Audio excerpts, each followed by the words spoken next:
날씨가 많이 싸늘해졌습니다. 요즘 어, 감기가 많이 유행을 한다고 합니다. 그래서 건강에 다들 유의하셨으면 참 좋겠습니다. 같이 기도하고 시작하도록 하겠습니다. 함께 기도하시겠습니다.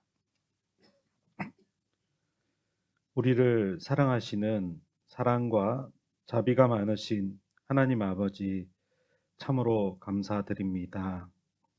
세상 가운데 아무런 목적 없이 소망 없이 살던 우리에게 하나님을 알게 하여 주시고 영원한 천국의 소망 가운데 남은 생에 하나님의 자녀로 이 땅에서 살아갈 수 있도록 인도하여 주신 것 진심으로 감사를 드립니다. 너무나 연약하고 부족함에도 불구하고 늘 저희를 사랑해 주시고 또 삶 속에 많은 어려움 가운데도 항상 저희와 함께하고 계시다는 것을 알게 해 주시고 또 말씀을 통해서 우리의 나아갈 바를 알게 해주시는 것 진심으로 감사를 드립니다. 우리가 매일매일의 삶 속에 더욱더 하나님의 말씀 가운데 또 하나님의 뜻을 이루는 가운데 살아가기를 바라고 합니다. 이 세상은 날로 날로 험악해지고 점점 더 죄악으로 충만해져 가고 있습니다. 이러한 마지막이 너무나 가까운 이 시대에 더욱더 이 세상과 구별되어 살아갈 수 있도록 우리를 도와주시고 또 우리 형제 자매님들 한 분 한 분 말씀으로 세워주시며 말씀 가운데 지켜주시고 어디에 있든지 하나님을 믿는 사람으로서 부족하지 않도록 이끌어 주시고 지켜주시기를 원합니다. 우리가 더욱더 형제 자매님들을 사랑하고 기도해 주며 또 염려해 주고 한 마음과 한 뜻이 되어서 주님이 주신 그 크고 깊고 놀라운 사랑으로 형제 자매님들을 섬길 수 있도록 우리를 날마다 변화시켜 주시고 어제보다 더 나은 오늘을 살게 해 주셔서 이 세상 가운데 그리스도인으로서 빛과 향기를 나타내는 그런 삶을 살아가게 해주시기를 바라곤 합니다. 오늘 또 주일을 맞이해서 말씀 앞에 나왔습니다. 이 말씀을 통해서 더욱더 마음속에 깊이 새겨서 주님의 자녀로서 더욱더 변화된 삶을 살아갈 수 있도록 우리의 삶을 말씀으로 변화시켜 주시기를 바라곤 합니다. 주님의 이름으로 모이는 그 모든 곳마다 함께 해주시고 또 주님께서 인도하여 주시고 또 주께서 기뻐하시는 시간들로만 채워주시기를 바라면서 우리를 사랑하시는 고마우신 예수님 이름으로 감사하며 기도드렸습니다. 아멘. 네, 말씀 찾겠습니다. 신약성경 갈라디아서 1장 6절로 9절 말씀입니다.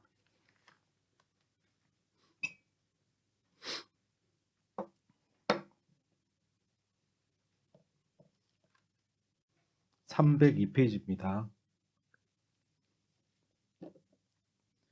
신약성경 302페이지 갈라디아서 1장 6절로 9절 말씀 제가 읽도록 하겠습니다. 그리스도의 은혜로 너희를 부르신 이를 이같이 속히 떠나 다른 복음 좇는 것을 내가 이상히 여기노라. 다른 복음은 없나니 다만 어떤 사람들이 너희를 요란케 하여 그리스도의 복음을 변하려 함이라. 그러나 우리나 혹 하늘로부터 온 천사라도 우리가 너희에게 전한 복음 외에 다른 복음을 전하면 저주를 받을지어다. 우리가 전에 말하였거니와 내가 지금 다시 말하노니 만일 누구든지 너희의 받은 것 외에 다른 복음을 전하면 저주를 받을지어다. 어느덧 2025년이 시작된 것이 얼마 되지 않은 것 같은데 벌써 11월이 시작이 되었습니다. 이 11월이 지나고 나면 한 해 마지막인 12월 달이 다가옵니다. 벌써 한 해가 다 가고 있는 셈입니다. 올 한 해를 돌아보면 개인적으로 여러 가지 일도 있지만 우리가 신앙적으로 또 주님의 자녀로서 이 땅 가운데 '내가 어떤 일을 했을까?'라고 생각해 보면 그것은 우리가 말씀을 잘 듣게 하기 위해서 기도와 그리고 물신양면으로 그리고 봉사로 함께 하신 것이죠.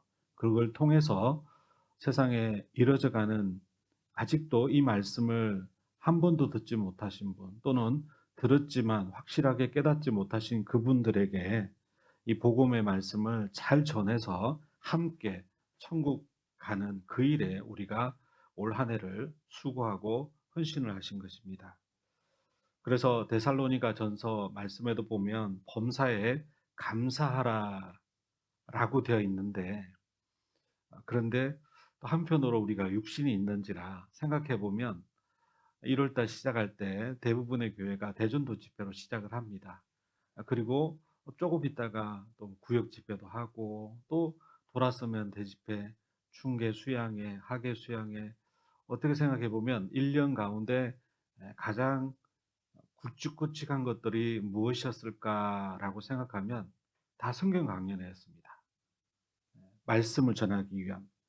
그런데 우리 또 이 정선 교회에서 또 지난 한 주간 영월 지역에 집회가 있었는데 또 기도와 봉사와 또 참여로 함께 하셨습니다. 그런데 또 생각해 보면 11월 24일부터 또 대집회가 기다리고 있습니다. 그래서 이걸 쭉 생각해 보시면 왜 이렇게 집회가 많지? 라고 생각하실 수도 있습니다. 그런데 이 갈라디아서 1장은 본문이니까 잡아두시고 디모데후서 뒤로 넘겨보시면 343페이지에 디모데후서 2장 한번 찾아보시겠습니다. 343페이지입니다. 왜 하나님께서 이렇게 한 해 먹고 살기도 바쁜데 성경 강연에 1년에 뭐 한 상반기 하반기 이렇게 하면 됐지 뭘 이렇게 많이 하냐라고 얘기하실 수 있는데 디모데후서 2장 10절 말씀 이번에는 찾으셨으면 한 목소리로 제가 한 목소리라고 했습니다. 두 목소리, 세 목소리 나오시면 안 되겠죠. 한 목소리로 한번 읽도록 하겠습니다. 그러므로 내가 택하신 자를 위하여 모든 것을 참음은 저희로도 그리스도 예수 안에 있는 구원을 영원한 영광과 함께 얻게 하려 함이로라. 네, 감사합니다. 여기 보면 하나님께서 우리에게 주시고자 하는 두 가지가 있습니다. 그 두 가지는 무엇이냐? 그리스도 예수 안에 있는 구원입니다. 그리고 영원한 영광입니다. 그런데 이 말씀을 자세히 한번 보십시오. 영광이 먼저 나와 있지 않고 그리스도 예수 안에 있는 구원이 먼저입니다. 성경 말씀을 대하실 때 순서도 중요합니다. 아, 그렇구나. 그리스도 예수 안에 있는 구원받는 것이 먼저고 구원받은 이후에 주님을 위해서 사는 그것이 영광이 되는 거구나. 그렇습니다. 구원받는 데서 끝나는 것이 아니라 하나님께서 우리에게 뭘 주시려고 합니까? 영광을 주시려고 하는 겁니다. 그런데 그 영광이 어떤 영광입니까? 방금 읽었던 그 말씀을 보면 일시적인 것이 아니라 영원한 영광이라는 겁니다. 세상에서 우리가 얻고 받는 것들은 특징이 무엇이냐면 기간이 정해져 있다는 겁니다. 아무리 긴 기간이라도 이 세상을 떠나가면 끝입니다. 그래서 죽을 때 어떻게 합니까? 알렉산더 대왕도 자기가 갈 때 빈손으로 간다고 손이 밖으로 나오게끔 신하들에게 그렇게 유언을 남겼다고 그러잖아요. 아무것도 가지고 못한다고 보여주라고. 그런데 하나님은 우리에게 무엇을 주신다고 하셨습니까? 영광을 주시는데 이 세상에 있지 않은 영원한 영광을 주신다고 하신 겁니다. 그러려면 우리가 필요한 것이 무엇입니까? 그리스도 예수 안에 있는 구원을 먼저 받아야 되고 구원받고 끝난 것이 아니라 구원받은 이후에 우리가 이 땅에서 어떻게 살았느냐에 따라서 각자에게 영광이 있다라는 겁니다. 각자에게 영광이 있는 겁니다. 그래서 마태복음 16장 27절에 보면 묻어가는 거 없습니다. 우리는 세상에 살다 보면 묻어가려고 하고 막 그러잖아요. 예. 그런데 마태복음 16장 27절 말씀에는 각 사람의 행한 대로 갚으리라. 여기 각 사람, 각자가 얼마만큼 무엇을 어떻게 했느냐에 따라서 그 사람이 행한 것에 따라서 영광을 주신다는 겁니다. 갚아주신다는 겁니다. 여기 앉아 계신 모든 분들은 구원을 받으셨다고 생각이 듭니다. 구원받은 우리 주님의 자녀들은 어디에 서냐면 고린도후서 5장 10절에 보면 다 반드시 그리스도의 심판대 앞에 선다고 했습니다. 그렇습니다. 구원받은 이후에 우리가 어떻게 신앙생활 했느냐에 따라서 그리스도의 심판대 앞에 갔을 때 거기서 각각 선악간에 그 몸으로 행한 것을 따라 받으려 합니다. 그리스도의 심판대라는 그 앞에 서서 우리가 구원받은 이후에 내 삶을 통해서 내가 어떤 삶을 살았는지 심판을 받는데 사실은 우리가 영광을 받는 자리로 바꿔야 되겠죠. 구원받은 이후에. 그래서 저는 개인적으로 이 그리스도의 심판대라는 무서운 말보다 그리스도의 시상대라는 말로 표현을 하고 싶습니다. 그렇습니다. 우리 모두가 구원받은 이후에 주님의 나라를 위해서 내가 어떤 삶을 살았는 결과에 따라서 각 사람이 행한 대로 상을 받는 자리, 시상대 앞에 서는 겁니다. 세상에 있는 시상대는 어떻습니까? 특징이 사람의 숫자가 정해져 있습니다. 아무리 잘한 사람이 많아도 어떻습니까? 최우수상, 우수상, 장려상. 장려상을 뭐 한 여러 명 주지만 장려상을 100명, 1000명 주는 경우 없잖아요. 받고 싶어도 못 받습니다. 그래서 대부분은 어떻습니까? 다른 사람 상 받을 때 상 받는 뒷모습 보면서 박수 치는 것으로 끝납니다. 나도 저 자리에 서서 상 받고 싶은데. 그런데 이제까지 받아본 경험이 그쵸. 많지 않습니다. 감사합니다. 그런데 하나님은 어떻게 말씀하셨습니까? 우리가 구원받은 이후에 주님을 위해서 내가 무엇을 했느냐에 따라서 사람의 숫자에 관계없이 상을 주는 겁니다. 각 사람의 행한 대로기 때문에. 그래서 우리가 쉽게 이해하기 쉬운 표현으로 바꾸면 각 사람의 행한 대로니까 개인전입니다. 단체전이 없습니다. 단체전은 살짝 묻어가는 느낌이 들잖아요. 내가 저기에 포함되면 선수로 실제 경기에 나서지 않더라도 그 팀에 들어가 있으면 메달 받을 때는 쭉 나와서 다 받잖아요. 그런데 여기 그리스도의 심판대, 시상대는 그렇지 않다는 겁니다. 내가 무엇을 어떻게 했느냐에 따라서 받기 때문에 내가 구원받은 것이 맞다면 이제 정말 주님을 위해서 무엇이라도 하나라도 내가 참여를 해야지 영광을 받을 수 있다는 겁니다. 그리고 그 영광은 영원하다라는 겁니다. 이 세상에서 혹시 아직까지 내가 상 받은 기억이 없고 경험이 없다면 하나님께서 우리에게 각 사람의 행한 대로 상을 주시겠다라고 약속하셨기 때문에 그 상 받은 일을, 상 받을 일을 지금부터 하시면 됩니다. 그런 의미에서 제가 먼 길 왔으니 팁을 하나 알려드리겠습니다. 네. 상 받으려고 뭘 하는데, 근데 하나님은 지금 주신다고 하신 것이 아니라 그리스도의 심판 때, 시상 때 가서 주신다고 했지 않습니까? 그러다 보니까 정말 내가 상을 받는지 잘 모릅니다. 그래서 내가 얼마나 상을 받을지 하나 방법이 뭐냐면 이렇게 조그만 다이어리나 또는 메모지, 수첩 이런 걸 하나 준비하시는 겁니다. 그래서 내가 상 받을 만한 뭔가를 했다면 거기 쓰시는 겁니다. 그래서 이게 뭡니까? 내가 주님께 청구하는 겁니다. 내가 이렇게 상 받을 거 했다고. 이런 상 달라고. 그러면 처음 했을 때는 어떨까요? 처음 했을 때는 종이 첫 장이니까 이 한 장으로 끝날 겁니다. 엄청 얇을 겁니다. 그런데 집회 있을 때마다 집회 꾸준히 참석하고 1년에 성경도 일독하고 그리고 집회 신방 갈 때 내가 전일 집회 신방 갈 수 없지만 그리고 하루 가는데 그날 갈 때는 가지 못했지만 내 일을 마치고 중간이라도 가면 하나님 기억하시고 어떻게 합니까? 우리 각자에게는 기념책이 있습니다. 기념책이 있습니다. 그 기념책에 말라기 서에 보면 나와 있는데 그 각 사람의 행한 대로 기록을 해 놓습니다.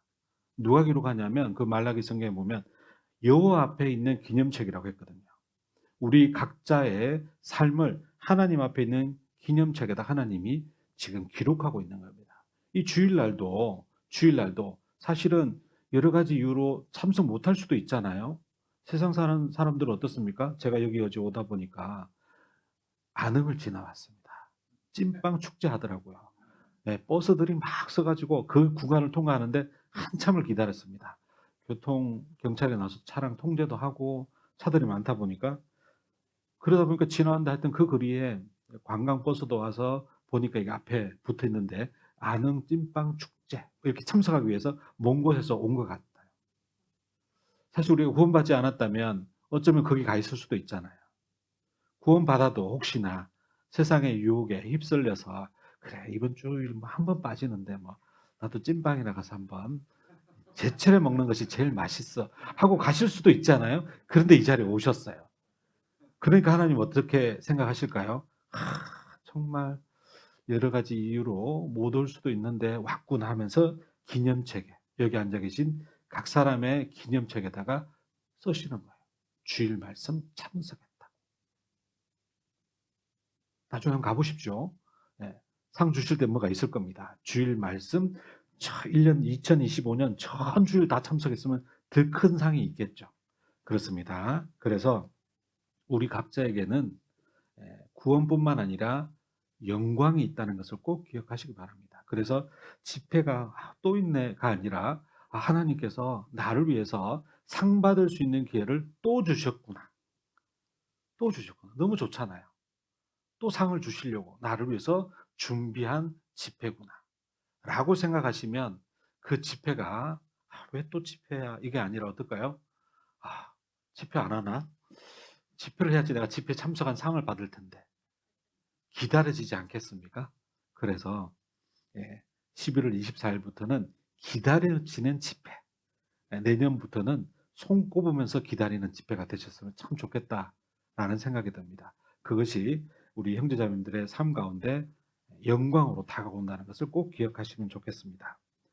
우리가 구원받을 때 주님의 자녀가 되었지만 또 한 가지 우리는 신분이 하나가 더 있었습니다. 그것이 무엇이냐면 디모데후서 2장 3절에서 4절 말씀을 보면 잘 아시는 말씀인데 내가 그리스도 예수의 좋은 군사로라고 되어 있습니다. 그렇습니다. 우리 각자가 구원받을 때 우리는 주님 모실 때 주님의 사랑스러운 자녀임과 동시에 그리스도 예수의 좋은 군사로 이 땅에서 부름을 받았습니다. 군사들에게는 주어진 것이 있습니다. 그것은 무엇입니까? 복무기간이 있습니다. 복무기간이 있습니다. 우리도 그리스도 예수의 좋은 군사이기 때문에 여기 앉아 계신 우리 형제 자매님들도 복무기간이 있습니다. 그리스도 예수의 좋은 군사이기 때문에 우리는 영적인 복무기간이 있습니다. 그러면 이 영적인 복무기간은 언제까지냐? 기간이 있는데 그 기간은 언제냐? 주님 다시 오실 그때까지입니다. 무한정하는 것이 아닙니다. 주님 다시 오시면 끝납니다. 주님 다시 오시면 끝납니다. 또 요한계시록 14장 13절에 보면 저희 수고를 그치고 쉬리니 우리가 영적 복무기간 이 봉사하고 수고하고 헌신하는 이것이 그치고 쉬는 그때가 있습니다. 주님 오시면 끝입니다. 하고 싶어도 못합니다. 그때까지 내가 어떤 봉사를 했는지 내가 임원은 아니더라도 비록 내가 나이가 많아서 육신적으로 뭘 함께하고 하는 것이 어렵더라도 우리가 찾아보면 함께할 수 있는 것이 너무 많습니다. 기도하고 있습니다. 그리고 신방 갈 때도 내가 임원 아니지만 시간 되면 따라갑니다. 가서 뒤에서 기도하고 있고. 그래서 너무 아름다운 모습은 어떤 모습일까요? 할 수 있는 분이 하는 것은 당연하다고 늘 생각하죠. 그런데 연세도 있으시고 참 이렇게 쉽지 않으신데 어르신이 모임 때마다 꼬박꼬박 참석하시고 늦게라도 오시고 어디에 참석하면 다른 분들이 어떤 마음이 들까요? 저 어르신도 저렇게 하시는데. 그것을 옆에 계시는 형제자매들만 그렇게 생각하시는 것이 아니라 하나님도 그렇게 생각하신다는 겁니다. 아이고, 힘들 텐데 이렇게까지 와줬네. 그럼 어떻게 상을 줄까요? 상을 줄 때 보너스를 더 주겠죠. 와닿죠, 그죠? 보너스라고 하니까. 예, 그렇습니다. 예, 우리가 이렇게 그리스도 예수의 좋은 군사이면서 복무 기간이 있는데 이것이 무한정 있는 것이 아니다. 주님 오시는 그날 이 복무 기간은 끝나기 때문에 그때까지 내가 정말 나를 위해서 내가 어떻게 상받을 만한 것을 할까? 그리고 내가 한 것이 있다면 매일매일 한 것이 기억난 대로 써보십시오. 그래서 하루가 지나고 한 주가 지나고 한 달이 지나면 그것이 처음에는 A4지가 가득 차고 그리고 한 장이 넘어가서 한 장이 두 장이 되고 그래서 1년이 되면 어떻게 될까요? 1년이 되면 이 정도가 되면 뿌듯하지 않겠습니까? 내가 받을 상의 목록이 이렇게 많은데. 그런데 예, 나중에 이것이 더 많아져서 이렇게 되면요.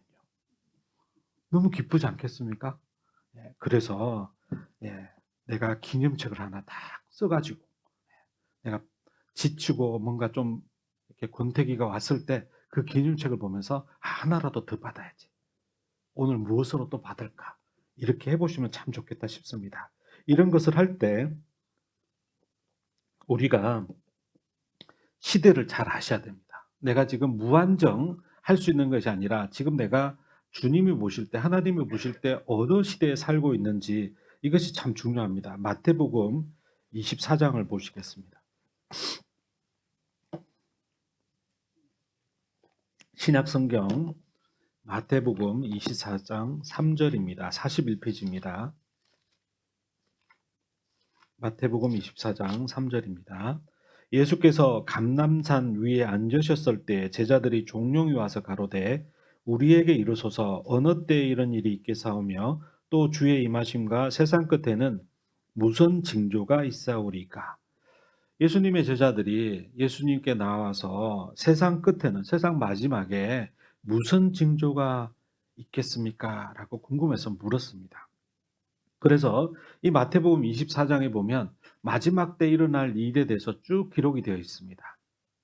근데 우리가 잘 아시는 것처럼 어떻습니까? 이 마지막 때 일어날 일이 우리 시대에 너무나 뚜렷하고 구체적으로 선명하게 자세하게 다 이루어졌습니다. 그리고 24장 33절에 보시면 이와 같이 너희도 이 모든 일을 보거든. 우리가 이 모든 일을 다 봤지 않습니까?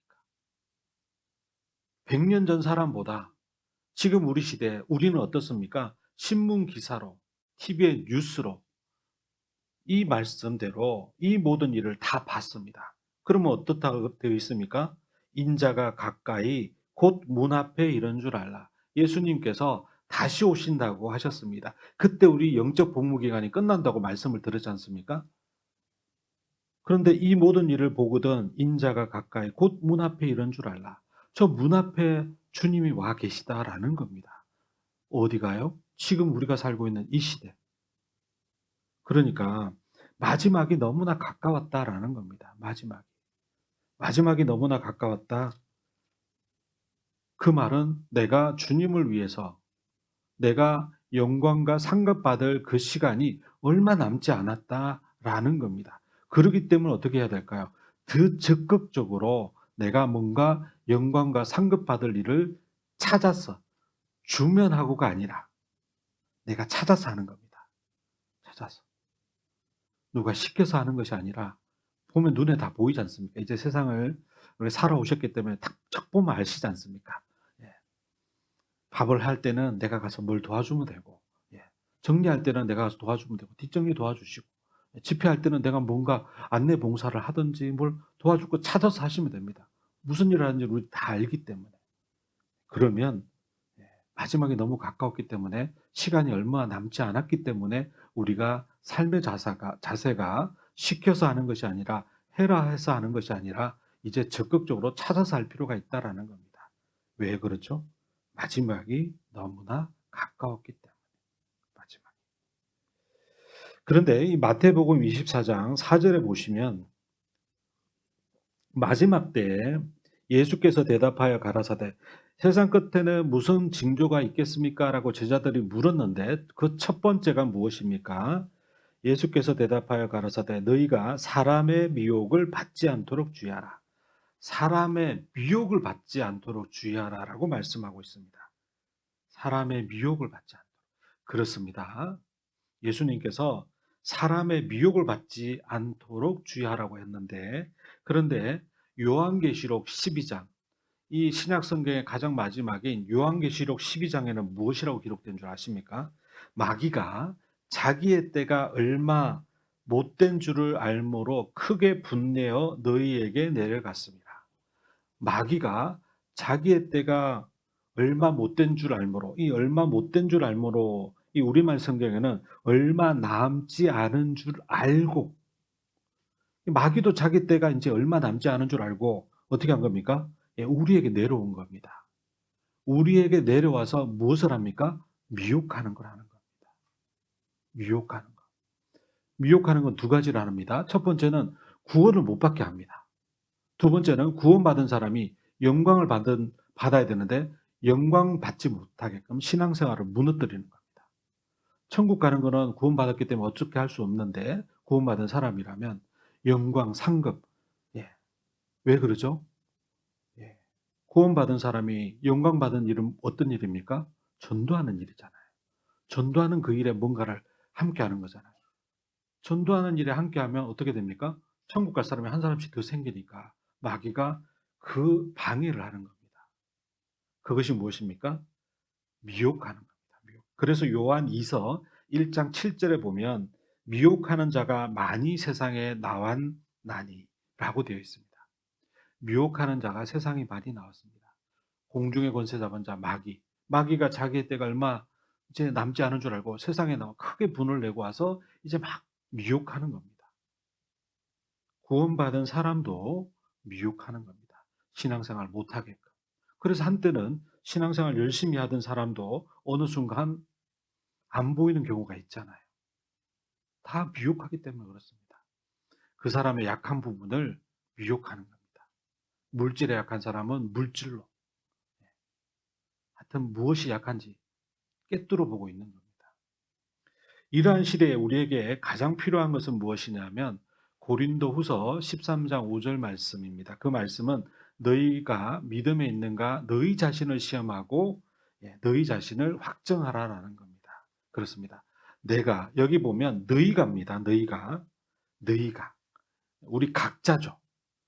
각자. 각 사람이 믿음 가운데 정말 있는지 자기 자신을 돌아보고 내가 정말 구원받은 사람이 맞는지 내 자신을 돌아보고 내가 그렇구나 내가 이 말씀으로 구원받았구나 라는 것을 자기 스스로가 확정을 해야 됩니다. 확실한 증거를 가져야 됩니다. 이렇게 주일에 열심히 교회 나오고 말씀 듣고 교제도 나왔는데 이제 주님 오셔가지고 천국에 다 갔습니다. 이 교회에 있는 분들이 다 들려서 주님 오실 때 공중에서 만나잖아요. 그런데 보니까 주일날 왔던 분 중에 안 보이는 분이 계시다면 어떤 느낌이 드실까요? 어? 주일날 구원받아가지고 같이 교제했던 그 형제님, 그 자매님. 근데 천국에 왔는데 주님 오실 때 다 구원받은 사람들은 들려간다고 해서 왔는데 안 오신 분이 계시다면 그런 일이 일어나지 않게 하기 위해서 이 고린도후서 13장 5절에 있는 말씀이 필요한 거죠. 너희가 어떻습니까? 너희 자신을 시험하고 확정하라는 겁니다. 확정하라는 겁니다. 그래서 그런 의미에서 보면 또 성경 강연회가 너무 감사한 겁니다. 우리가 어떻습니까? 세상에서도 종합검진이 있습니다. 성경 강연회는 막 많이 하면 많이 한다고 뭐라 하시는 분들이 꽤 계십니다. 그런데 건강검진을 왜 이렇게 많이 하냐고 이야기하시는 분은 없습니다. 작년 했는데 올해 또 하라고 그러면 좋아하십니다. 왜 그렇습니까? 아니 건강한데 왜 또 건강검진 하라는데 좋아하시면서 받으십니까? 혹시나 몰라서 그러시잖아요. 그렇습니다. 성경 강연회가 그렇습니다. 내가 구원받은 게 맞고 천국 갈 확신이 있는데 혹시 모르니까 한 번 더 확인해 보는 겁니다. 말씀으로. 그래서 우리 육신적으로 건강검진, 종합검진 받는 것처럼 대집회는 종합 정밀금진 받는 시간이다. 그렇게 생각하시면 예, 우리 육신적으로 병원 가는 거 별표 치시잖아요. 예, 그래서 종합 정밀금진이 11월 24일부터 있구나. 예, 종합 정밀금진은 하루만 갔다 오십니까? 오라는 날짜 다 가십니까? 다 가시잖아요. 시간도 정확히 가서 미리 하고 가서 기다리고 계시잖아요. 예, 그렇게 하시는 겁니다. 집회 때 끝날 때쯤 돼가지고 문 열고 들어오는 것이 아니라 미리 일찍 와서 밥도 먹고 기도도 하시고 그렇게 하시는 겁니다. 아셨죠? 네, 약속하셨습니다. 나중에 한번 여쭤보겠습니다. 네. 그런데 우리 시대에 더 놀라운 것이 뭐냐면요. 디모데후서 4장 3절에 보면 때가 이르리니 때가 있는데 그때 나타난 특징이 뭐냐면 사람이 바른 교훈을 받지 아니하며 바른 교훈을 받지 않는다고 했습니다. 또 기가 가려워서 자기의 사욕을 좇을 스승을 많이 두고 자기 사욕을 좇을 스승을 많이 뒀답니다. 딱 생각해 보니까 어느 시대입니까? 우리 시대입니다. 우리 시대 어떻습니까? 정말 요즘 유튜브 보면 전문가가 필요 없습니다. 그냥 뭔가 어떤 전문적인 지식이 필요하면 유튜브에 검색해 보면 다 나옵니다. 그러다 보니까 그 내용 중에는 사실은 잘못된 내용도 있고 그랬는데 그걸 그냥 받아들이는 겁니다. 그래서 이 내용하고 성경하고 비교해서 성경 말씀이 틀렸다 이렇게 주장하시는 분도 가끔 있으십니다. 요즘 다른 어떤 때보다 자기 사욕을 좇을 스승을 정말 정말 가까이 두고 있습니다. 그것이 무엇입니까? 네, 여기 있습니다. 잘 쓰면 스마트해지는데 못 쓰면 어떻게 됩니까? 예, 나를 미혹해서 예, 신앙생활을 못하게 무너뜨립니다. 말씀대로. 그래서 거기 보면 또 그 길을 진리에서 돌이켜 허탄한 이야기를 조처리라. 길을 돌이키는 겁니다. 말씀을 어떤 것을 보고 길을 돌이키는 겁니다. 이제 말씀이 안 들어가는 사람들이 있잖아요. 그전에 그렇게 열심히 잘 듣고 교재 나왔는데 어느 순간부터 세상 얘기를 하기 시작하고 막 그런 일이 벌어진다는 겁니다. 때가 이르니 마지막 때 그렇다는 겁니다. 미혹하는 일이 있다는 겁니다. 그래서 이 미혹하는 일이 있을 때 이때 오늘 본문입니다. 갈라디아서 1장 6절입니다. 갈라디아서 1장 302페이지입니다. 신약성경. 그리스도의 은혜로 너희를 부르신 이를 이같이 속히 떠나. 이 갈라디아서 성경의 주제는 뭐냐면 주제는 다른 복음은 없다입니다. 이 갈라디아서 성경의 주제는 다른 복음은 없다인데 왜 그러냐면 진리이기 때문에 그렇습니다. 진리. 진리의 특징이 무엇입니까? 진리의 특징은 불변성입니다. 변하지가 않습니다. 그래서 과거나 지금이나 똑같습니다. 그래서 우리 복음이 초대 시대 때 교회의 내용과 지금 우리 시대 내용이 똑같습니다. 왜냐하면 진리이기 때문에 그렇습니다. 진리의 특징은 불변성, 변하지가 않는다는 겁니다. 상황에 따라 변하는 것이 아닙니다. 우리가 들은 이 말씀 변하지 않은 겁니다. 그래서 이 갈라디아 성경의 핵심 주제는 다른 복음은 없다. 처음에 초대교회 때 들었던 그 복음이나 우리 시대의 지금 복음이나 똑같다. 이 내용인데 이 세상 가운데 이런 게 있습니다. 이제 가짜 돈이 많이 돌잖아요. 그죠? 세상에 참 가짜 돈이 많습니다. 위패라고 합니다. 얼마만큼 있느냐? 제가 자료를 찾아보니까 유럽입니다. 유럽에서는 유로화를 쓰는데 지폐가 1억 장이 유통이 될 때 그때 얼마만큼 가짜 돈이 도냐면 1866건이라고 합니다. 1억 장이 유통되는 가운데 1866건의 가짜 돈이 있다는 겁니다. 섞여 있다는 겁니다. 영국은 파운드화를 쓰는데 영국에 그 1억 장이 유통이 될 때 1977건이라고 합니다. 조금 더 많죠. 그러면 저 남미 쪽에 특정 나라를 좀 거론해서 죄송합니다만 멕시코는 어떻냐면 1억 장이 유통이 될 때 3,150장이라고 합니다. 훨씬 더 많죠. 이 시점에 궁금한 것이 있죠. 그럼 우리나라는 그죠? 네, 준비했습니다. 우리나라는 은행권 1억 장이 유통이 될 때 위조 지폐가 얼마냐면 0.7장이라고 합니다. 그래서 대한민국을 위패청정국이라고 합니다. 위패청정국. 그런데 위패 청정국인데 그런데 은행에서 이 위조 지폐를 감별하는 일을 전문으로 하시는 분이 계십니다. 위패 감별사라고 하죠. 그분들이 가짜 돈이 있는지 이렇게 막 감별을 하시는 겁니다. 생각을 한번 해보시면 가짜 돈을 어떻게 감별하는 것이 빠를까요? 가짜 돈 나올 때마다 종류별로 쫙 펼쳐놓고 이것은 이래서 가짜고 저것은 저래서 가짜고 이럴까요? 놀라운 것은 이 위패 감별하시는 전문가들은 뭐라고 말씀하시냐면 전 세계에 있는 그 260개국이 넘는 그런 화폐들을 다 이렇게 수집을 해가지고 그 진짜 화폐를 연구한답니다. 그래서 이분들이 하시는 말씀이 뭐냐면 진짜 화폐를 알아야 다양한 유형의 위조 지폐를 바로 알 수 있다고 합니다. 우리 생각에는 가짜 돈에 그 종류별로 유형별로 해가지고 이것은 이래서 가짜고 저것은 저래서 가짜고 막 그래서 할 것 같은데 이분들은 진짜 돈을 철저하게 분석하는 겁니다. 그래서 딱 만져만 봐도 느낌이 다르답니다. 이 느낌 이상한데? 그래서 기계에 딱 넣으면 바로 가짜 돈 판명이 난답니다. 제가 왜 이 돈 이야기를 들었냐? 우리 복음이 그런 겁니다. 우리 보면 다른 복음이 많습니다. 그래서 뭐 이 복음도 있고 저 복음도 있고 막 궁금한 게 많습니다. 그래서 뭐 그 다른 복음을 종류가 무엇이고 그 다른 복음은 어디가 문제고 어디가 잘못됐고 이렇게 아는 것도 필요하긴 합니다만 정작 우리가 더 중요한 것은 무엇입니까? 참된 복음.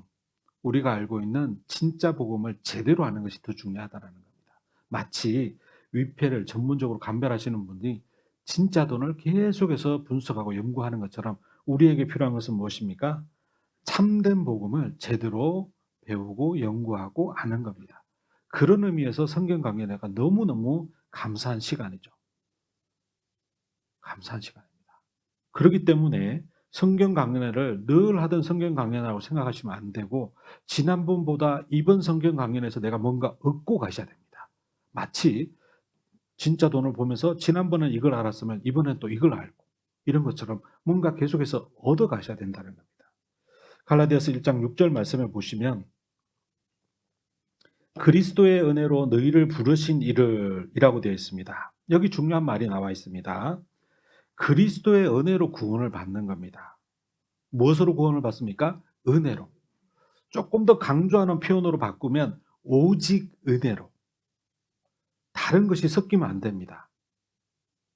다른 것이 섞이면 안 됩니다. 오직 은혜로 구원을 받는 겁니다. 우리 행위로 구원받는 것이 아니라는 겁니다. 그리스도의 은혜로. 그래서 에베소서 1장 7절 말씀을 보면 그리스도 안에서 그의 은혜의 풍성함을 따라 예수님의 그 은혜의 풍성함을 따라서 은혜로만 우리가 구원을 받았다라는 겁니다. 그래서 어떤 분이 간증할 때 뭔가 열심으로 기도로 막 이렇게 했다. 은혜 얘기가 안 나온다. 예수님의 피 이야기가 나오지 않으면 그거는 그분 한 번 더 점검을 해봐야 된다는 겁니다. 아니 내가 만약에 그런 간증을 했다면 내 자신을 돌아봐야 된다라는 겁니다. 그래서 우리가 기억해야 될 것이 무엇입니까? 에베소서 2장 8절에도 보면 너희가 그 은혜를 인하여 믿음으로 말미암아 구원을 얻었나니 구원을 어떻게 얻었습니까? 은혜를 인해서 은혜로만 우리가 구원을 받았다라는 겁니다. 이것을 우리가 잘 기억해야 됩니다. 제가 왜 아시는 내용을 계속 이렇게 하냐면 나중에 한번 설명을 드릴 건데요. 우리가 가정에서 긴급 상황들이 가끔씩 생깁니다. 그죠? 그런데 병원은 멀리 있습니다. 119가 올 때 도심에서 멀리 떨어진 지방일수록 병원하고 멀기 때문에 응급조치, 골든타임이라고 하죠. 그 시간을 놓칠 확률이 높습니다. 그러면 어떻게 해야 됩니까? 전화를 빨리 걸어서 빨리 오라고 재촉해야 될까요? 아니죠. 내가 긴급하게 할 수 있는 조치를 내가 할 수 있어야겠죠. 119가 와서 해주는 것이 아니라 아주 기본적이고 기초적인 것은 내가 할 수 있게끔 매번 배워서 숙달이 돼야 됩니다. 마치 성경 강연회가 이와 같습니다. 우리가 가족 중에 갑자기 숨이 넘어가려고 합니다. 그러면 목사님 오시라고 새벽에 전화해가지고 올 때까지 기다려야 됩니까? 아닙니다. 내가 이야기해야 됩니다. 그런 의미에서 성경 강연회 때 그냥 매번 있는 성경 강연회가 아니라 내가 기본적이고 기초적인 것은 내가 전할 수 있는 정도로 어떻게 해야 됩니까? 네. 그런 것들을 내가 익혀야 된다는 겁니다. 늘 하는 말씀이고 구역장님이 전해 주시겠지, 상담인이 해 주시겠지, 목사님이 얘기해 주 그것이 아니라 이 말씀만큼은 내가 할 수가 있어야겠죠. 그 말씀이 무엇입니까? 예. 너희가 그 은혜를 인하여 믿음으로 말미암아 구원을 얻었나니. 구원은 행위가 아니라 은혜로. 이 갈라디아서 1장에 있는 이 말씀대로 그리스도의 은혜로, 예, 그렇습니다. 구원은 그리스도의 은혜로 받는다라는 것입니다. 다른 복음은 있을 수 없다. 이같이 속히 떠나 다른 복음 줬는 것을 내가 이상히 여기노라. 바울은 복음 듣고 구원받았다고 했는데, 그런데 이같이 속히 떠나는 것을 이상하게 여긴 겁니다. 우리 가운데도 그런 분들이 가끔 있으시잖아요. 구원받아서 좋다고 막 했는데 어느 날 보니까 안 나오시는 분이 있습니다. 다른 복음 없는데도 어느 교회 가니까 더 은혜롭다고 하면서 가시는 분이 가끔 있으십니다. 다른 복음은 없습니다. 갈라디아서에서 나타난 이 다른 복음이 무엇이냐면요, 율법자들이 있었습니다. 이 갈라디아 지역에. 이 갈라디아 지역의 율법자들이 무엇이라고 했냐면 그리스도의 은혜만으로 구원을 받을 수 없다라고 주장을 한 겁니다.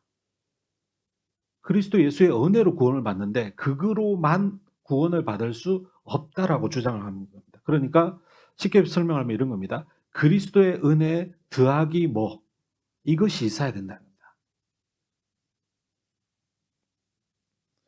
그래서 그 거짓 교사, 율법자들이 주장했던 내용 중에 무엇이 있었냐면요, 예, 율법을 준수해야지 구원을 받을 수 있다.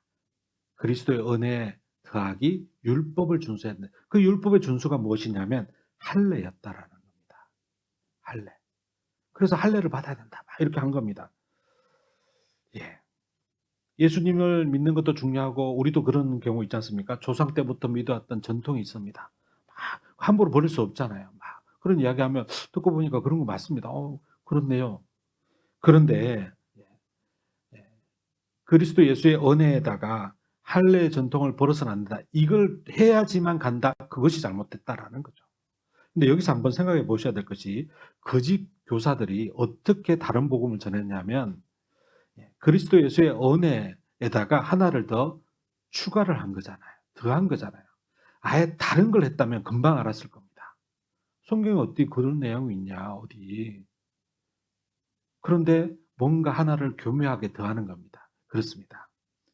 사람을 미혹하는 방법은 교묘하게 뭔가를 더하는 겁니다. 그래서 우리 시대에 그리스도 예수의 은혜 외에 우리 시대는 어떤 행위가 있을까요? 봉사를 하고 헌금을 해야 되고 교회를 열심히 다녀야 천국 간다. 이런 이야기를 한다면 그것이 무엇입니까? 다른 복음인 겁니다. 다른 복음. 오직 예수님의 보혈의 공로로 은혜로 우리가 가는 겁니다. 율법의 준수가 구원의 조건이 될 수 없다는 것을 꼭 기억하시기 바랍니다. 그리스도의 은혜로만 간다는 것. 오직 은혜로만. 그것이 이 갈라디아 성경의 핵심인 겁니다. 다른 복음은 없다. 참된 복음은 무엇이냐? 그리스도의 은혜다. 라는 겁니다. 우리가 전해 들은 복음은 그러면 무엇입니까? 우리가 전해 들은 복음. 우리도 전해 들었지 않습니까? 먼저 구원받은 사람을 통해서 전해 들었습니다. 그 내용은 요한복음 5장 39절 찾아보시겠습니다. 신약성경 요한복음 5장 39절입니다. 151페이지입니다. 요한복음 5장 39절 말씀입니다. 우리가 전해 들었던 그 복음, 너희에게 전한 복음 외에 다른 복음을 전하면 저주를 받을 것이다 라고 했는데 우리가 전해받은 그 복음, 핵심은 무엇이냐? 요한복음 5장 39절 말씀 찾으셨으면 같이 읽도록 하겠습니다. 너희가 성경에서 영생을 얻는 줄 생각하고 성경을 상고하거니와 이 성경이 곧 내게 대하여 증거하는 것이로다. 성경에서 얻는 것이 무엇이냐? 하나를 꼽으라고 하면 영생입니다. 영생, 영원한 삶, 영원한 생명, 영원한 천국에 가는 겁니다. 그것을 어디에서 얻느냐? 성경에서 얻는다라는 겁니다. 교회를 나오는 이유는 성경을 가르쳐 주기 때문에 교회에 나오는 거죠. 그런데 교회를 오랫동안 다녔는데 성경을 배운다고 배웠는데 아직도 영생에 대한 확신이 없다라면 잘못 배운 겁니다. 제대로 가르쳐 주는 곳이 아닙니다. 마치 병원에 갔는데 몸이 아파서 갔습니다. 그런데 1년 동안 다녔는데도 아직 병이 낫지 않습니다. 그러면 앞으로 열심히 오랫동안 다녀야겠다라고 결심하시는 분 계십니까? 아닙니다. 금방 물어봅니다. 내가 여기가 아픈데 이거 잘 고치는 병원이 어디 있냐고. 왜 우리가 육신에 대해서는 이렇게 분별력 있게 잘 하시면서 세상에 있는 사람들은 어떻습니까? 교회를 오래 다녀야 된다고. 내가 지금까지 다닌 것이 있는데 성경에서 영생을 얻는데 성경을 배우면 가장 먼저 영생을 얻어야 되는데 아직까지 10년, 20년 다녔는데도 영생을 아직 얻지 못했습니다. 그러면 30년, 40년 다닌다고 영생을 얻을 수 있을까요? 영생을 얻을 수 있게끔 해주는 곳이라면 명의가 있지 않습니까? 병원에 가면 명의 누가 명의입니까? 가자마자 탁 보고 바로 고치는 거잖아요. 그 병원은 어떻게 됩니까? 사람 너무 많습니다. 줄을 서서 새벽부터 가지 않습니까? 우리 육신적으로 우리 몸에 대해서는 잘 분별하십니다. 우리 영에 대해서는 어떻게 잘 분별하지 못하시잖아요. 이 요한복음 5장 39절 말씀처럼 성경에서 영생을 얻는 줄 생각하고 성경을 배우기 때문에 성경을 배웠다고 하면 영생부터 얻어야 됩니다. 언제 우리가 이 땅을 떠나갈지 모르잖아요. 그렇기 때문에 영생 얻는 것을 가장 먼저 배워줘야 됩니다. 가르쳐줘야 됩니다. 알려줘야 됩니다.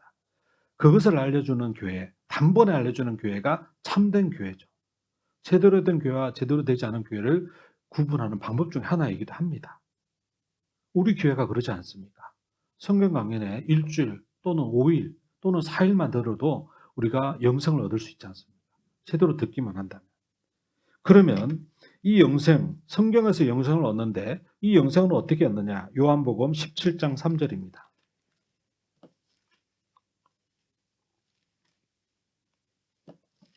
17장 3절 말씀 176페이지입니다.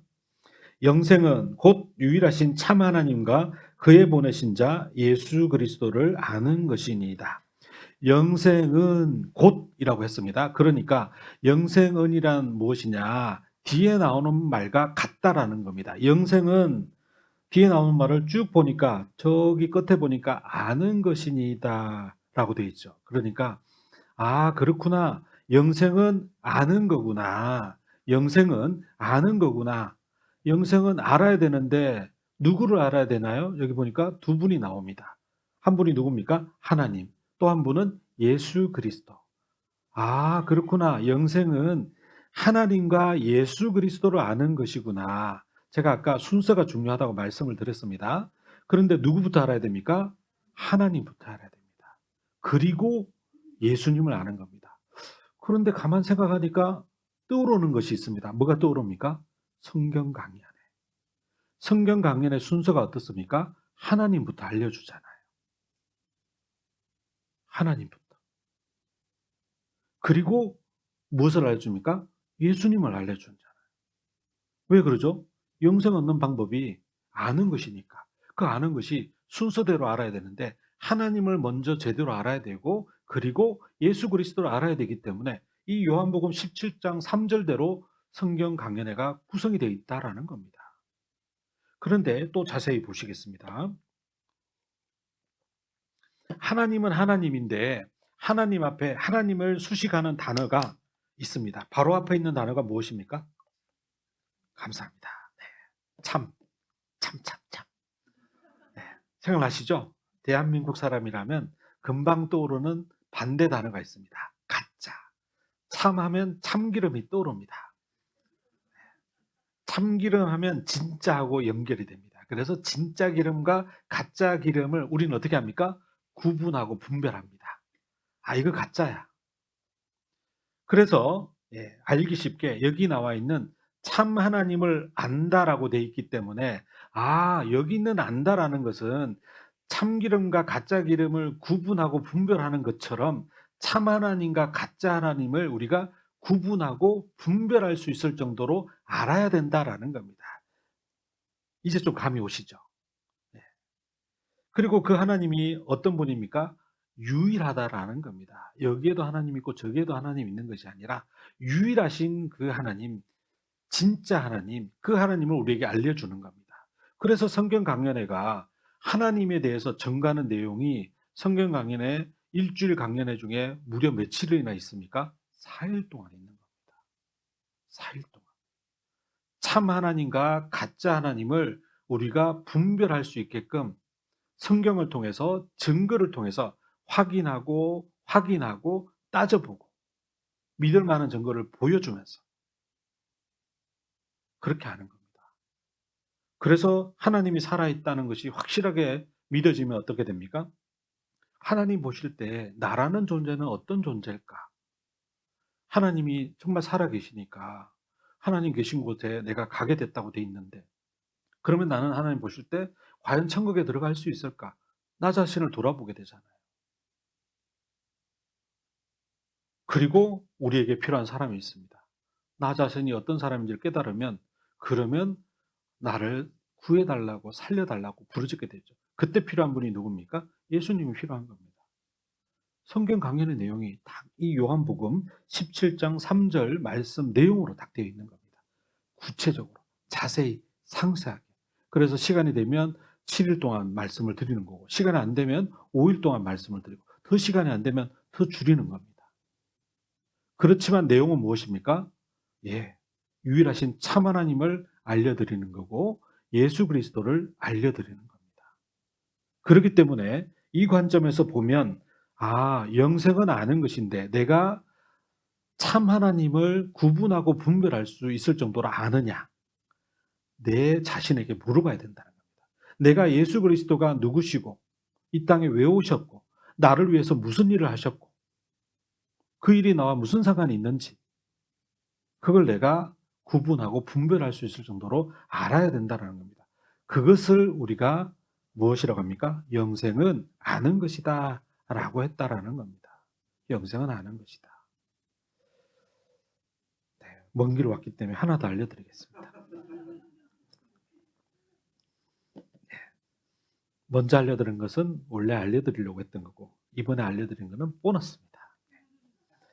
자, 안다라고 하는 것이 제가 직장생활 할 때 좀 충격을 받았습니다. 우리가 그냥 안다, 네, 저 그거 알아요, 저 알아요 라고 이야기들 하시지 않습니까? 근데 이 안다라고 하는 것이 무려 10가지 단계가 있습니다. 이 정도는 안 놀라시는군요. 네, 무려 10가지가 있는데, 자, 낮은 1단계부터 높은 10가지 단계가 있습니다. 그래서 우리 형제자매님들께서 내가 안다라고 사용하는 이 정도 수준이 가장 낮은 1단계와 가장 높은 10번째 단계가 있는데 내가 어느 정도 수준에 있는지를 한번 돌아보시기 바랍니다. 그런 의미에서 1단계는 뭐냐? 1단계는 들은 적이 있답니다. 들은 적이 있다. 우리 성경 강연에 들었잖아요. 1단계는 통과하셨죠. 그죠? 2단계는 뭐냐? 여러 번 들었답니다. 네, 여러 번 들으셨잖아요. 일단 2단계까지도 오셨을 겁니다. 그렇기 때문에 2단계까지 오시면 어떤 특징이 있냐면 기억을 할 수 있는 겁니다. 기억이 나잖아요. 그죠?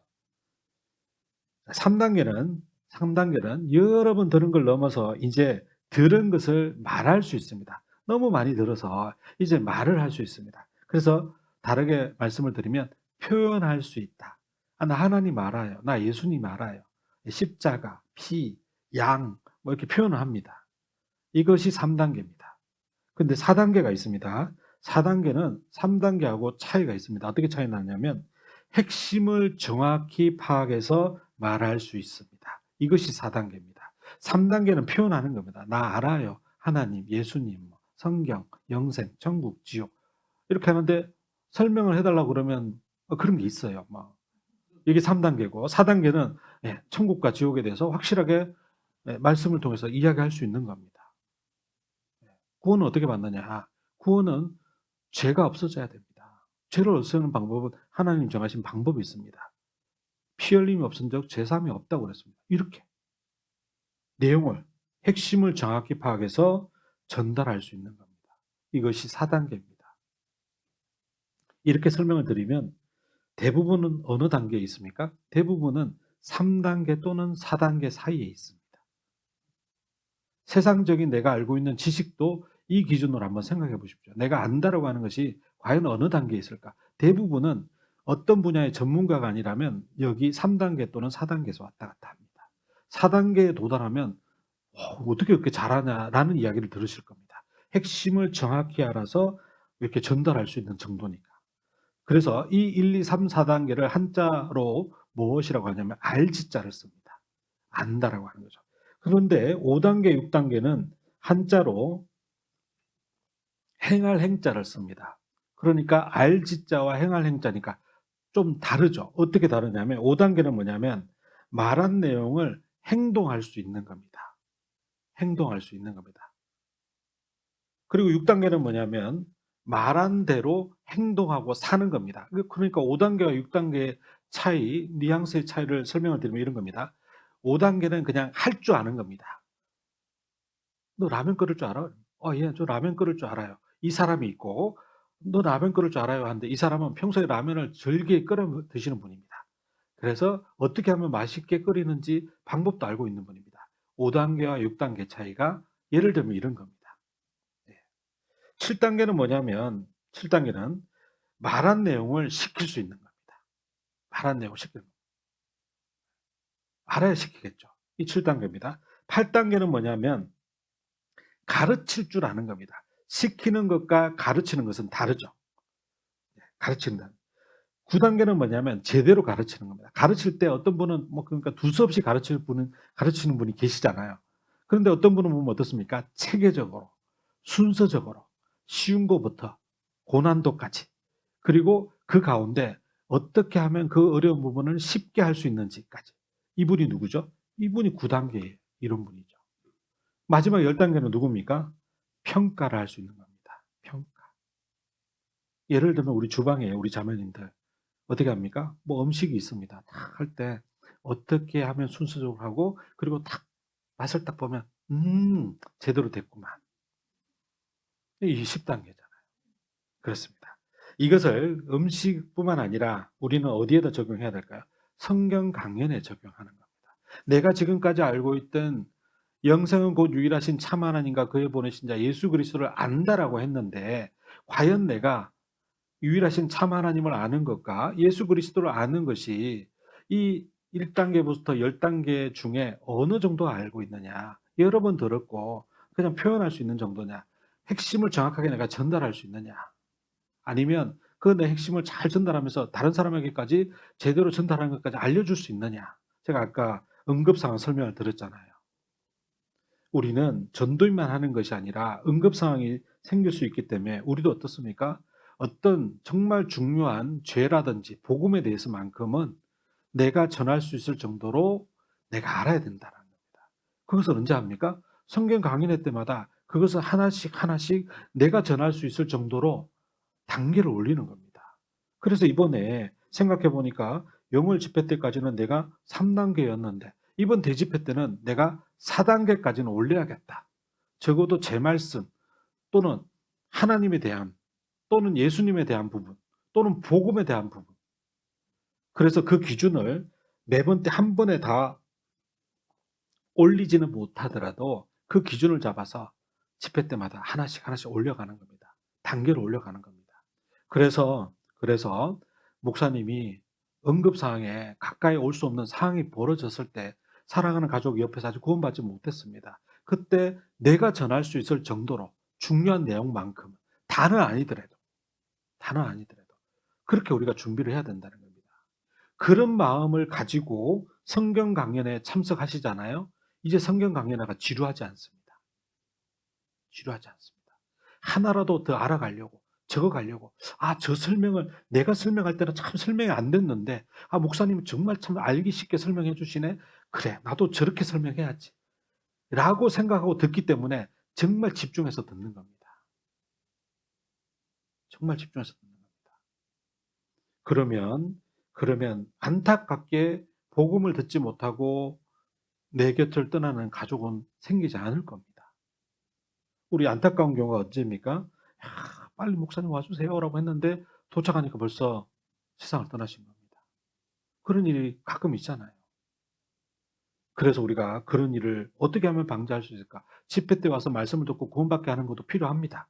그런데 사람은 알 수 없기 때문에 언제 무슨 일이 일어날지. 그래서 우리가 필요한 것이 무엇입니까? 영생은 곧 유일하신 참 하나님과 그의 보내신 자 예수 그리스도를 아는 것인데, 그래서 그 증거들 중에 우리가 단을 알 수 없잖아요. 하나님이 살아계시다. 그것이 성경 강연에 눈에 보이지 않는 하나님. 그래서 안 믿잖아요. 그래서 눈에 보이지 않는 하나님이 계시다는 것을 증거하기 위해서 창조했던 사건들을 알려드린 거죠. 성경이 이렇게 창조했는데 이건 창조한 분만이 알 수 있는 내용들을 하나씩 증거하는 거잖아요. 대표적인 사건이 무엇이었습니까? 저 개인적으로는 욥기 37장에 보면 구름이 평평하게 떠 있다고 돼 있습니다. 구름이 평평하게 떠 있대요. 구름이 평평하게 떠 있대요. 이 정도는. 정서는 높은 고지대에 사셔가지고 구름하고 가까이 계시니까 평평하게 떠 있는 걸 많이 보셨나 봅니다. 그런데 우리가 하늘을 보면 어떻습니까? 구름이 평평하지가 않아요. 산 중턱에 걸려있는 거 보면 평평하지 않아 보입니다. 그런데 구름이 평평하게 돼 있다는 것을 언제 알았는 줄 아십니까? 비행기를 타고 구름 위로 올라가 봐야지만 알 수 있습니다. 사람이 알려면. 그러면 비행기는 언제 만들어졌습니까? 비행기는 1903년에 라이트 형제가 발명을 했습니다. 얼마 되지 않았습니다. 1903년. 그런데 사람을 태우고 했던 것은 1914년에 승객을 최초로 태웠습니다. 그리고 제트 엔진이 발명이 된 것은 1950년대 이후입니다. 그리고 300명 이상의 승객을 태운 것은 1970년 이후입니다. 많은 사람이 구름 위에 올라가서 확인한 것은 얼마 되지 않았다라는 거죠. 얼마 되지 않았습니다. 그런데 구름이 평평하게 돼 있다고 창조하신 하나님 3500년 전에 말씀하셨잖아요. 우리 시대에 비행기 타고 구름 위에 올라가면 어떻습니까? 정말 구름이 평평합니다. 평평합니다. 그래서 우리 형제자매들 말씀을 듣다가 내가 정말 마음에 그래 이건 맞는 말이야. 너무 이해하기 쉬운 내용이 있습니다. 각자가 하시는 업이라든지 이런 거 다르기 때문에 어떤 내용 가운데 정말 이해하기 쉬운 내용이 있습니다. 예를 들면 가축을 기르시는 분이면 가축에 관련 내용들 딱 볼 때 잘 이해하시는 거 있잖아요. 예. 그런 내용을 가지고 전하는 겁니다. 하나님 살아계시다는 것을. 눈에 보이지 않는 하나님, 창조주 하나님, 그거 있다는 걸 어떻게 증명합니까? 성경에 있는 내용 가지고 우리가 알기 쉬워 있는 내가 제일 설명 잘할 수 있는 내용으로 설명하는 겁니다. 그것을 아는 단계를 한 단계씩 올리는 겁니다. 그래서 창조주 하나님이 계시다는 것을 알려주시고 또 하나님이 지금도 살아서 역사하시다는 그 정인이 있잖아요. 누굽니까? 이스라엘입니다. 근데 이스라엘은 내가 설명하기 어려워요. 그럼 넘어가셔도 됩니다. 굳이 설명 안 하셔도 됩니다. 내가 설명할 수 있는 하나님이 살아있다는 증거를 무엇으로 알려줄까? 창조주 하나님, 살아서 역사하시는 하나님. 이건 내가 좀 설명하기 어려워요. 그럼 건너뛰고. 그러면 우리가 설명할 수 있는 가장 확실한 증거가 무엇인 줄 아십니까? 우리 시대에 가장 설득력 있게 우리가 증거할 수 있는 내용은 뭐냐면 마지막 때 일어난 일입니다. 왜냐하면 우리 시대에 성경 마지막 때 마태복음 24장 내용 한번 보고 뉴스 한번 보면 어떻습니까? 이 성경 내용이 그대로 일어나고 있기 때문에. 그래서 제가 멀리서 왔기 때문에 하나 더 알려드리면 마태복음 전도 잘하는 방법입니다. 전도 잘하는 방법. 요즘 시대에 안 믿는 사람들 많이 나오잖아요. 가장 설득력 있게 전하는 방법이 뭐냐면 마지막 때에 대해서 자세히 전도인까지는 아니더라도 정말 이 안다라고 했던 10단계 중에 4단계 이상까지 이 마지막 때를 한번 해보시기 바랍니다. 이번 대집회 때. 그래서 안 믿는 사람에게 왜냐하면 계속 그래도 거부하지 않습니까? 마지막 때에 일어날 그 일이 사람을 미혹하고 처처에 지진과 기근이 있고 그죠? 전쟁이 있고 그리고 어떻게 됩니까? 이 복음이 땅끝까지 전파되면 그제서야 끝이 온다라고 되어 있는 그것을 하나씩 성경 말씀 찾으면서 이야기를 해주는 겁니다. 그런데 그분이 말씀을 듣는데 구원 못 받았습니다. 그런데 어떤 일이 생기는 줄 아십니까? 그분이 살면서 뉴스를 볼 때마다 그 마지막 때 들었던 그 내용이 생각나는 겁니다. 그때 성경 강연인가 뭔가 있어서 말씀을 들었는데 마지막 때라고 하는 세상의 마지막이 하나님 보신 때가 있다고 했는데 지금 보니까 그 내용이 계속 눈에 나타나는 겁니다. 어제보다 뉴스 기사에서 더 선명하게 나타나잖아요. 지나면 지날수록. 그러면 어떤 생각이 들까요? 뉴스 볼 때마다 마지막이 가까워지네? 그 생각이 나는 겁니다. 우리가 쫓아다니면서 말씀 들어보자라고 그렇게 하는 것도 필요하긴 한데 이렇게 마지막 때를 정확하게 자세하게 설명을 해드리면 그분이 언론이나 뉴스나 이런 걸 볼 때마다 마지막 때가 생각이 나기 때문에 마지막이 가까우면 어떨까요? 자기가 걱정이 되는 겁니다. 하나님이 있다고 하던데, 심판이 있다고 하던데, 그리고 히브리서 오늘 암송했었던 한 번 죽는 것은 사람에게 어떻게 했다고요? 정했다고. 그런데 죽음이 끝입니까?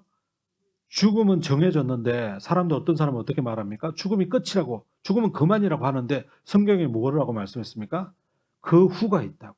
그 후에 뭐가 있습니까? 심판이 있다고. 심판이 있다라는 겁니다. 사람이 죽음이 두려운 이유가 무엇입니까? 심판이 있다는 것을 본능적으로 알기 때문에 죽기를 두려워하는 겁니다. 죽기를 두려워하잖아요. 그래서 죽음이 임박한 분한테 가보면 그런 이야기 합니다. 저기 누가 왔다고. 보인다고. 근데 안 보입니다, 우리는.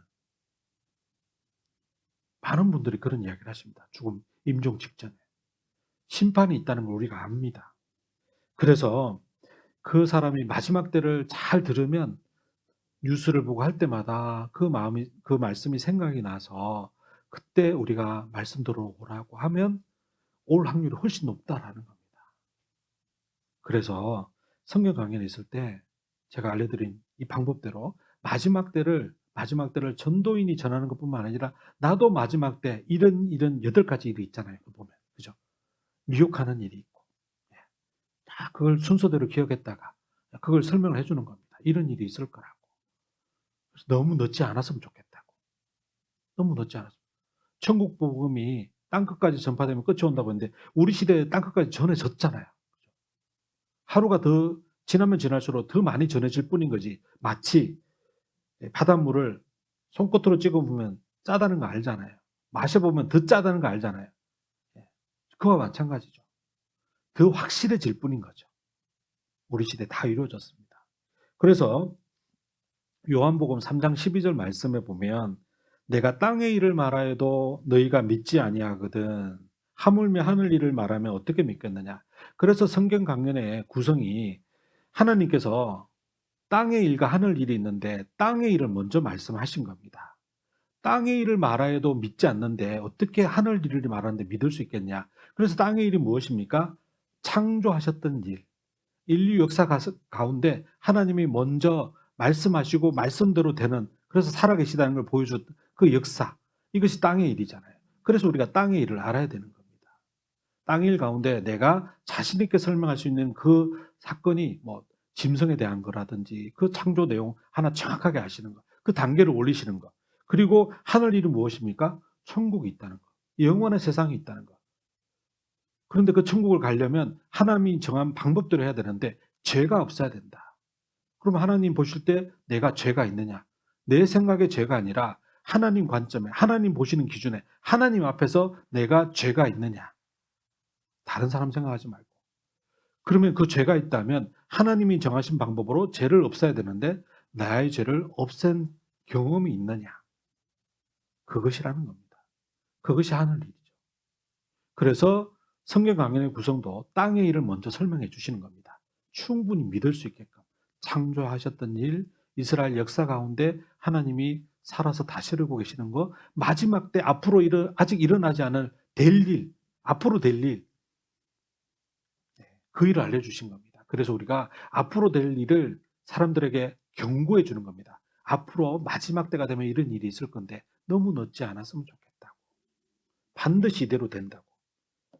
이 내용이 성경 강연에 요한복음 17장 3절에 있는 영생은 곧 유일하신 참 하나님과 그의 보내신 자 예수 그리스도를 아는 것이니이다 라는 겁니다. 아셨죠? 그래서 이번 성경 강연에 들으시면 정말 달리 들으실 겁니다. 그래서 계속해서 단계를 올려주셨으면 좋겠습니다. 제가 언제 또 정선에 오겠습니까?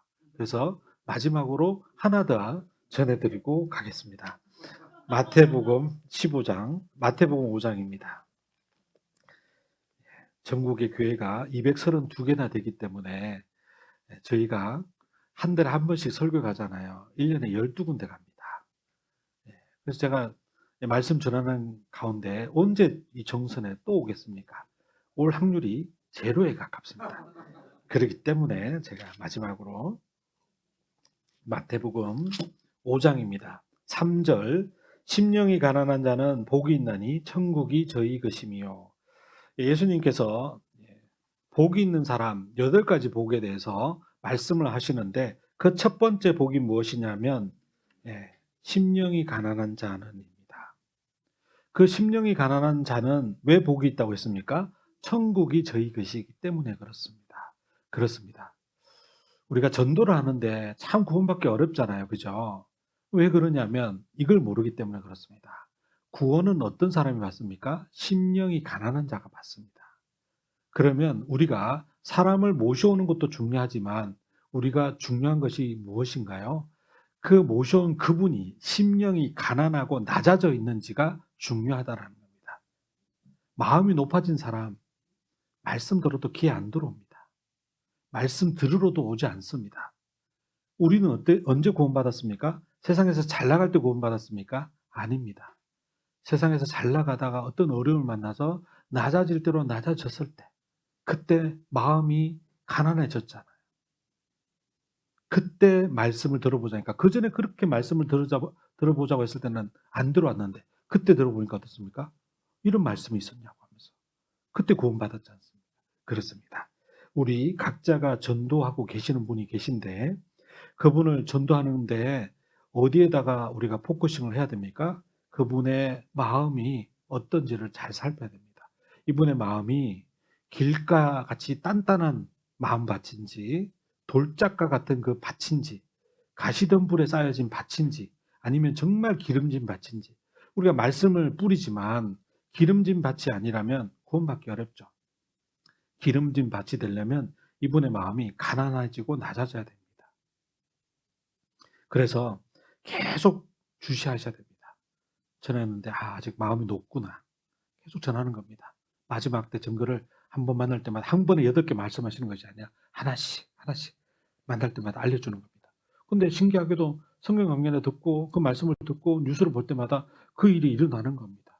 그래서 말씀이 생각나는 겁니다. 그분들이 자기 어려움을 만났을 때 마음이 낮아졌을 때 말씀 앞에 나오잖아요. 그때 말씀이 딱 심겨지면 그때 구원받는 겁니다. 아셨죠? 다 전해드렸습니다. 이제 조만간에 이 자리가 빈자리 없이 다 찼다고 소식이 전해질 거라 믿습니다. 기도하고 마치겠습니다. 우리를 사랑하시는 하나님 아버지 참으로 감사드립니다. 저희를 예수님의 그 보혈의 공로로 구원해 주시고 또 주님의 자녀 삼아 주신 것 참으로 감사드립니다. 또 오늘 이 말씀을 통해서 다른 복음은 없나니 우리가 참된 복음을 어떻게 가까이 하고 어떻게 잘 자는지에 대해서 같이 한번 배워봤습니다. 우리 정성교 형제자매님들 이 갈라디아서 성경을 마음속에 깊이 새겨서 참된 복음을 정말 잘 전하는 우리 형제자매님들이 될 수 있게끔 하나님 도와주시고 그럼 인도해 주시길 바라곤 합니다. 오후에 있을 모든 일정 가운데도 하나님 함께 해주시길 바라면서 우리를 사랑하시는 고마우신 예수님 이름으로 감사하며 기도드렸습니다. 아멘.